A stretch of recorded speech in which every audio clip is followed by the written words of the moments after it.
The digital world brought new affordances to the art of photography, but the principles remain the same. Composition is still king, and dancing with light makes images you can't forget.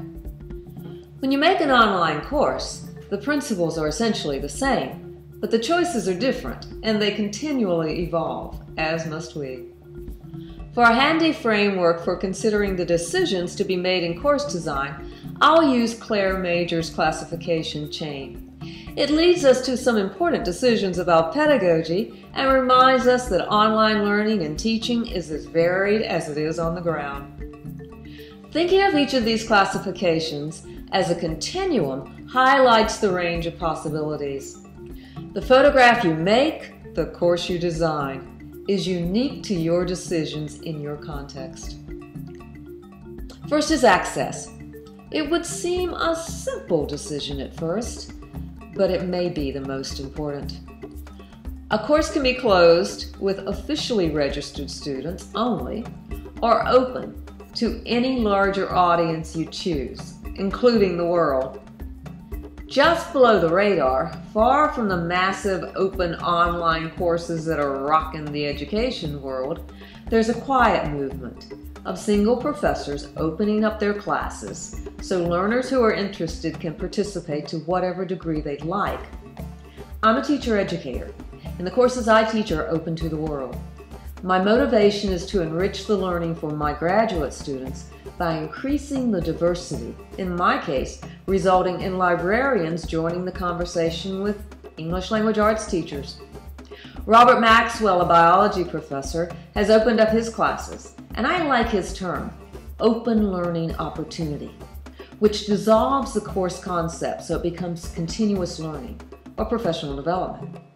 But beyond our students, we open up because we want to make a wider contribution, and we and our students can do that by welcoming others interested in our subjects. Next classification is amount. What kinds of options do you have for the amount of time you spend online? Web-enhanced, hybrid, blended, or all terms we hear. Sherry Turkle talks of the virtual enhancing the actual and vice versa. That's what you're considering with amount. I began my online teaching in 1998 with a glorified bulletin board that we used as a single-thread forum.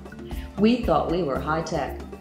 But the innovation allowed the kind of student-to-student transaction that wasn't really possible before and gave everyone a chance to be heard.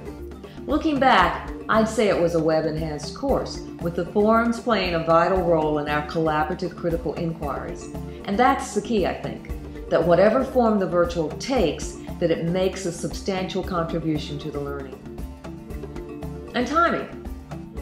Early online courses were totally asynchronous, but the mold has been broken.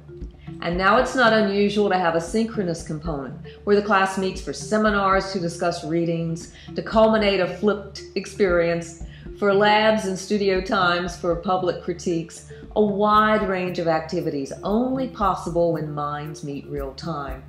Social media, from virtual worlds to Google Hangouts, have given us a wide range of possibilities for getting together. Environment. But what about a home base? Where is the course?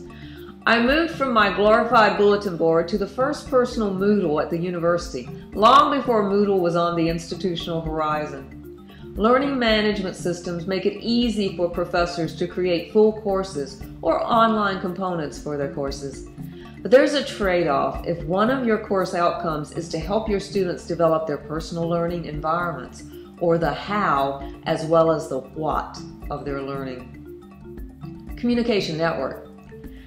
That leads to, I guess, how students connect to the course content and to each other. That's how Claire Major describes it.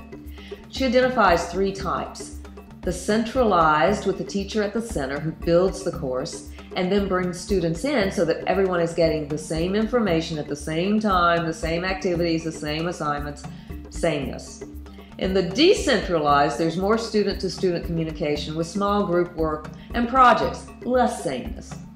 And with distributed, there's no central hub, but rather multiple pathways, as many as there are students, with the connections between them leading to emergent learning, or the fortuitous serendipity that occurs when minds meet.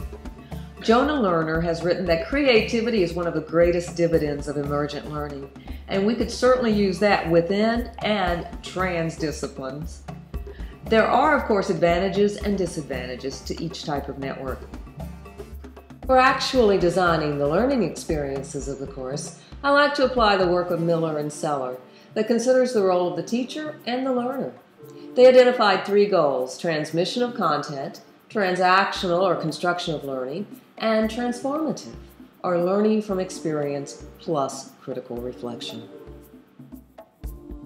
How these decisions are made depends on the instructor and her understanding of the outcomes she wishes for her students, who her students are, and the interests and abilities they bring, and of course, the tools available. But the biggest factor guiding these decisions is her pedagogy, what she believes about learning and teaching. Pedagogy first. Capture that.